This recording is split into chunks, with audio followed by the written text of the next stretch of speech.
अस्सलाम वालेकुम। क्या हाल है? मैं टुटिको सो मैं आपके तो समय पे यूट्यूब चैनल आज दे जनाब वो वीडियो कर ले पाया जनाब शुरू वीडियो बड़ी दिलचस्प से ते कैमरा मैन जरा कही वेंदे पाया जनाब कट्टा ठीक है। ये एक छोटा जहा ना मसला बन गया, प्रॉब्लम बन गई है।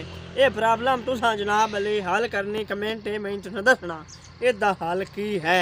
कमेंट करके ना ये हाल तुसा जरूर दसना। बाकी जनाब मसला कि वह भी मैं तुहानू समझाना। ये जनाब आ वेख लो जनाब अली साइड ते बद होया ठीक है। ते हुण कैमरा मैन जरा कही दे आ जा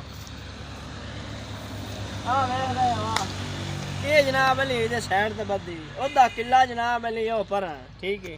हुण फिर इधर आ जा कैमरा मैन। ये जनाब मसला है कि वो रोटी मैं थानू भी खाई है वो मरेंदी ठीक है। वो मैं झोटी जनाब अली भी खाई है थानू वो मरेंदी उन मरेंदी केड़ी वजह तो वो भी मैं थानू दसदा।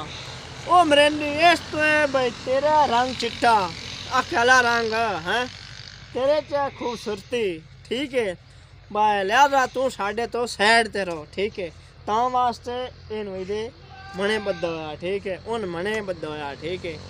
ये हुण दसो उद उत्ते पेंट कर छड़िए कोई या की करिए या इधर पेंट काला कर छड़िए की करिए। ये दोवें मतलब एक कलर दे होवन एक दो मारन ना ठीक है।